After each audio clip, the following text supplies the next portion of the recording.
L'un des plus grands l'essentiel des Français se déclarent pour donner des règles claires. Bonjour à tous.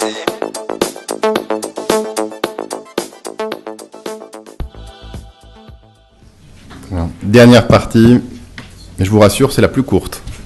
Il existe aujourd'hui dans la profession une pluralité d'organisations professionnelles et syndicales. Qu'en pensez-vous? Le grand nombre d'organisations professionnelles et syndicales et la diversité des positions et discours qui en découlent nuisent à la clarté et à l'efficacité de la représentation de la profession, 87%. 8% ne se prononcent pas et 5% disent « c'est très bien ainsi ». La pluralité des organisations professionnelles et syndicales permet de respecter et représenter la diversité des courants et positions qui peuvent exister dans la profession. Donc, quel que soit l'opticien, adhérent à la FNOF, au SINOP, à l'UDEO ou à une organisation professionnelle non syndicale, je retrouve entre 88 et 95% des opticiens qui considèrent que le grand nombre d'organisations professionnelles et syndicales et la diversité des positions et discours qui en découlent nuisent à la clarté et à l'efficacité de la représentation de la profession. Si demain le paysage syndical de la profession devait évoluer, quelle serait pour vous la configuration idéale? Je retrouve 38% des opticiens interrogés qui déclarent « il faut un syndicat unique pour l'ensemble de la profession, c'est le seul moyen d'avoir une position claire et unanime sur tous les enjeux du secteur ».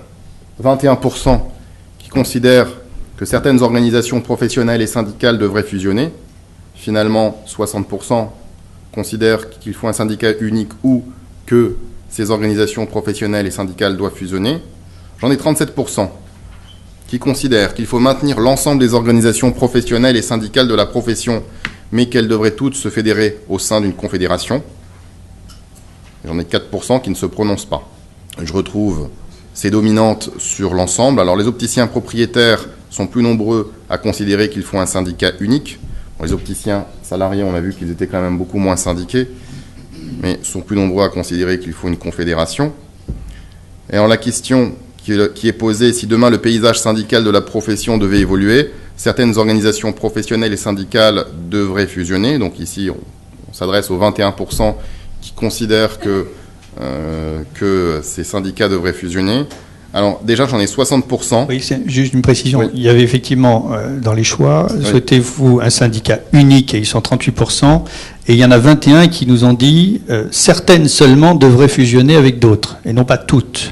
Donc on rentre dans les 21% pour voir qui devrait fusionner avec qui, selon les répondants. Donc sur ces 21%, non, déjà j'en ai 60% qui considèrent que l'un des trois principaux syndicats doit fusionner, que ce soit FNOF-SINOP, SINOP-UDEO ou FNOF-UDEO. 44, plus 6, plus 4, plus 6. Donc 44% qui disent ces trois précisément doivent fusionner entre eux. Donc 44% qui disent FNOF, SINOP et UDEO doivent fusionner ensemble. Donc si on revient peut-être sur la slide précédente, on voit qu'on a globalement une petite moitié des 21 qui disent FNOF, SINOP, UDEO doivent fusionner entre eux, qu'on peut facilement cumuler aux 43 de ceux qui veulent un syndicat unique. Donc on a plus de la moitié des propriétaires qui disent les trois syndicats doivent fusionner.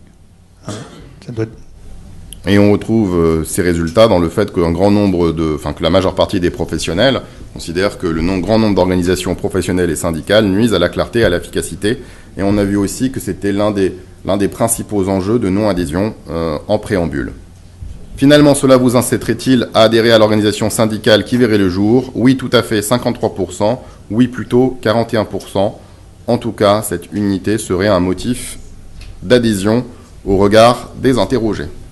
Je vous remercie pour votre attention. Merci à tous.